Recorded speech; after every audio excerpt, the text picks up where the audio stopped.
ICE Benevolent Fund, LCJ stroke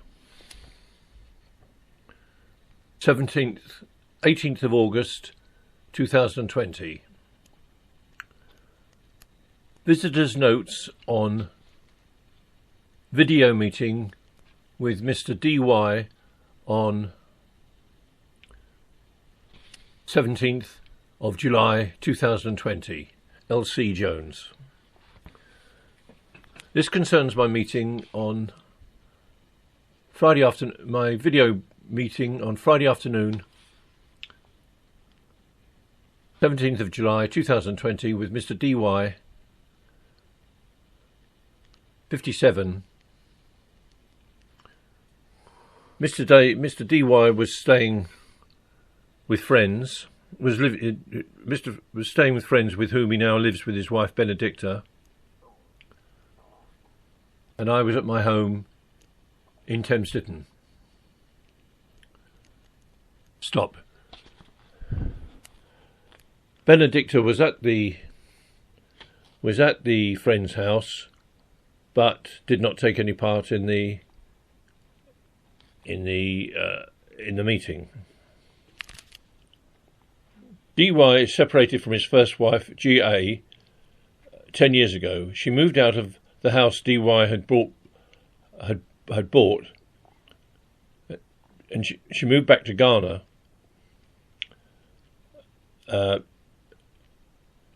because DY and she seemed to be unable to have children. She had started divorce proceedings before leaving. Since that time, DY and GA were divorced, and DY met his present wife, B. Although it wasn't evident, the matter didn't arise at my previous meeting with DY in August 2019. But since then, GA's solicitor obtained a court order to split the proceeds from the sale of DY's house 50-50. DY offered to buy out GA, but this needed GA's consent, which she refused. So rather than taking half the value of the house in cash, she demanded that the house be sold and she receive half the proceeds. The court agreed to this, and as a result, DY and B had to move out of the house about 3 weeks ago. The house has yet to be sold, but eventually DY expects to receive about £20,000 after all costs and charges have been paid. The sale of the house is being arranged by GA's solicitor. At the moment, DY and B are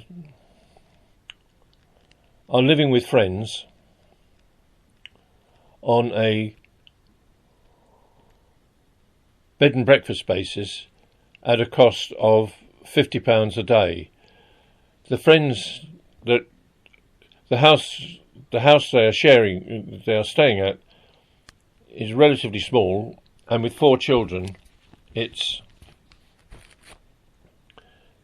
and with the friends' 4 children and the friends themselves,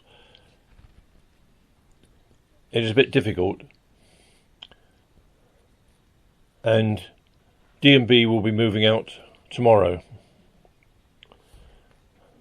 They've arranged to stay at B's pastor's house until the end of the month. D is not working, and B is off sick as a result of gynecological issues and fertility treatment. At the meeting last August, DY was aware of the situation that was looming, but thought that it would all be resolved amicably without any issues. At the moment, DY receives universal credit at a rate of £409 a month. Stop. This is just for him, as B doesn't yet qualify, as she's not yet a naturalised British citizen. Stop. DY and B are hoping for a place in Mill Hill Close, but this is presently full up at the moment. And they understand that up to 6 months, the benevolent fund will pay deposit and rental on